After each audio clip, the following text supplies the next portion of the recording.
మీరు చూసారు కదా అధ్యక్ష పైనుంచి వీళ్ళ మమ్మల్ని అడిగేది వీళ్ళకి అర్హత ఉందా? ఇంకా ఎస్ఎల్బిసిలో మీరు 40,000 కోట్లు వచ్చింది, లేకపోతే ఇంత ఉంది అంత ఉంది అంటారు. కరెక్ట్ అక్కడికే వస్తాం.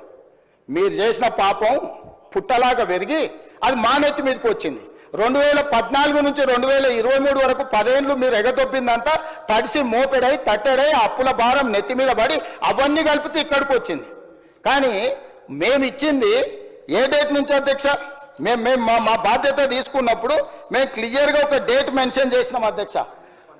11/12/2018 నుంచి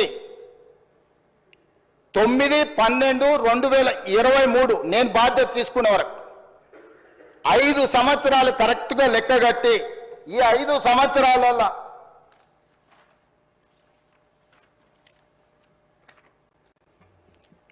12th December 2018 to 9th December 2023 సరిగ్గా ఈ 5 సంవత్సరాల మధ్యలో రైతులు తీసుకున్న లోన్లను మాత్రమే పరిగణలోకి తీసుకున్నాం. జీవోలు అదే చెప్పినాం అధ్యక్ష.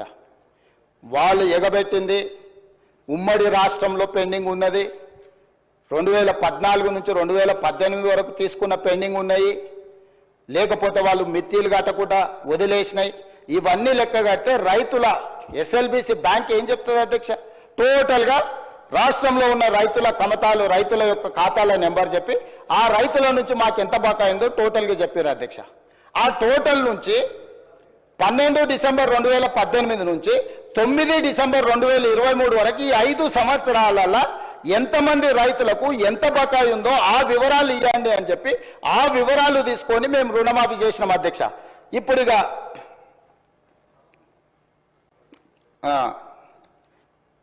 చంద్రశేఖరరావు గారు ఈ సభలోనే చెప్పిండు అనుకుంటా అధ్యక్ష, ఇది మొత్తము రైతుల రుణాలను ఒకేసారి మాఫీ చేయలేము, 8,000 కోట్ల రూపాయలు కావాలి, మా దగ్గర నల్ల డబ్బు లేదు అంటే ప్రభుత్వంలో లేదని వాళ్ళ దగ్గర లేదని అనుకునేవి అధ్యక్ష.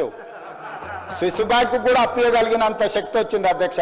నేను అంతకుముందు ఎమ్మెల్యే అంతకుముందు ఆర్థిక మంత్రిని అడిగిన, అరే ఏడో దాసుడు కష్టం కాదు, 10 పైసలు మిత్తిస్తాం, మా ప్రభుత్వానికి అప్పి రైతులకు రుణమాఫీ చేస్తాను ఒకసారి అడిగిన అధ్యక్ష. ఇట్లనే కొన్ని దావతులు ఎదురుపడితే కొంచెం సానుకూలంగానే తల ఊపిండు, కానీ మళ్ళీ బామార్దికి ఏమైనా కోపం వస్తుందని జర వెనక తగ్గినట్టు అనిపించింది అధ్యక్ష.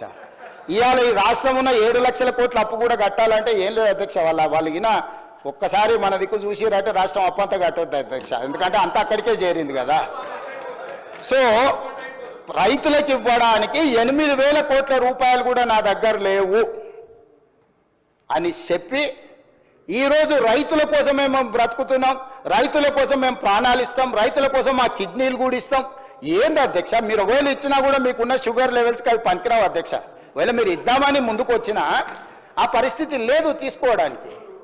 సో మీరు ఏం చేసిండ్రో వెనక్కి తిరిగి చూసుకోకుండా ఎందుకు అధ్యక్ష నాకు ఈ పాపం, నాకు ఈ శిక్ష?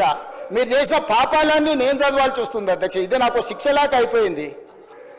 ఈ శిక్ష నాకు వద్దు అధ్యక్ష.